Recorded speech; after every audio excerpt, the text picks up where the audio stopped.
You break your leg. There is no ambulance coming, no hospital bed, no cabinet of painkillers waiting down the hall. Just you, the dirt under your back, and the people around you deciding what happens next. For most of human history, this wasn't a hypothetical. For roughly 300,000 years, this was simply what happened when your body failed you. And here's the strange part. A broken leg like that, untreated, with no antibiotics and no surgery, should have killed you. Today, doctors will tell you a severe compound fracture without modern care has a brutal survival rate. So why do we keep finding ancient skeletons that healed? Let's start with one skeleton in particular. In the 1950s, archaeologists digging in Shanidar Cave in what is now northern Iraq uncovered the remains of a Neanderthal man. Researchers nicknamed him Shanidar I.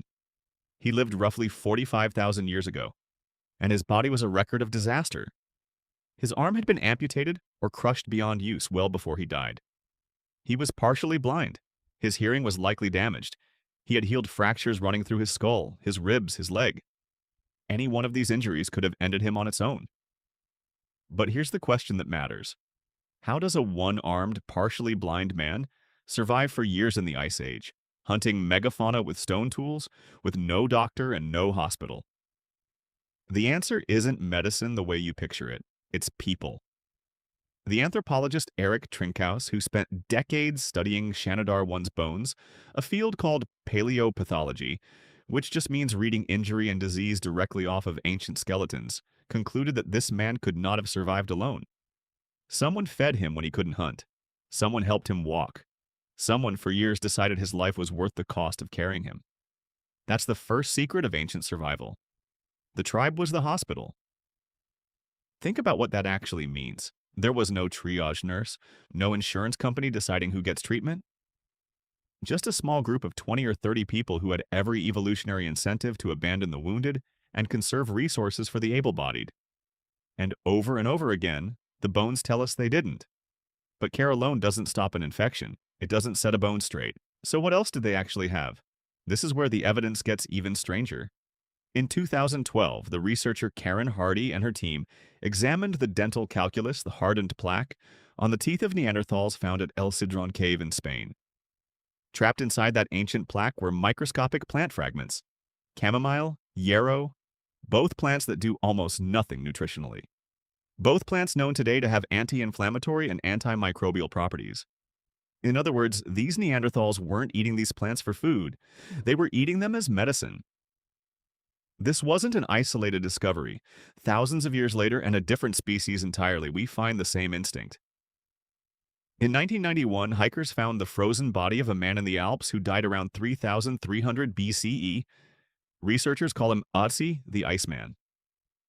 When scientists, including the researcher Albert Zink, examined what he was carrying, they found two pieces of a fungus called Piptoporus betulinus, the birch polypore. That fungus has natural antiparasitic and mild antibiotic properties. Otzi also had evidence of whipworm infection in his gut. He may have been self-medicating with the one tool available to him. Knowledge passed down about which plants and fungi fought sickness. So picture it. Picture the actual scene. You're part of a small band, maybe 25 people, moving across a cold European landscape 40,000 years ago. Someone gashes their leg on a rock. The wound is already starting to swell by nightfall. There's no clinic to walk into. But there is an elder who has seen this before. She presses crushed yarrow against the cut. She wraps it in a strip of hide. She tells the younger members which plant did this, where to find more of it, and how to prepare it. That knowledge, tested across thousands of lifetimes of trial and error, is the actual medicine. Not a pill. A memory carried in a person, refined generation after generation, by nothing more than which plants worked and which plants got someone killed. This is where the story takes its real twist. We tend to picture ancient medicine as superstition, as desperate guessing dressed up in ritual. But strip away the ritual, and what's left looks a lot like an early brutal version of clinical trial. Try a plant on the sick. If they get better, remember it. If they get worse, abandon it.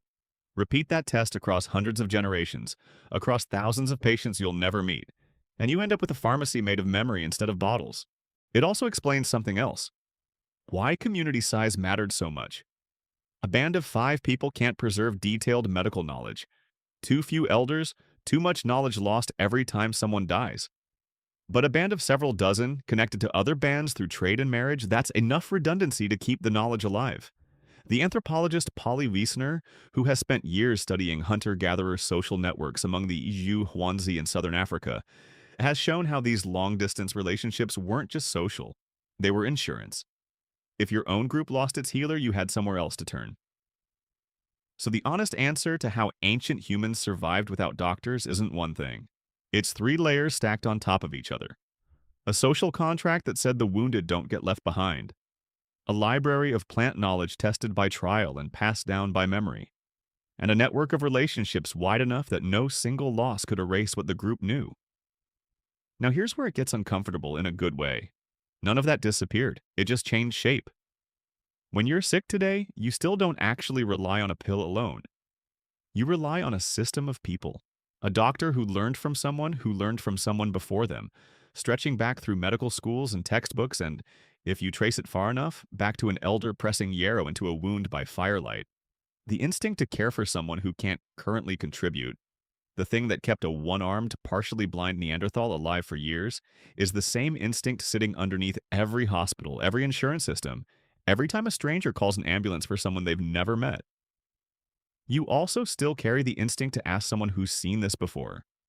Before you search anything, before you book any appointment, the first thing most people do when something feels wrong is turn to another person and ask, has this happened to you? That's Shanidar Cave. That's El Sidron.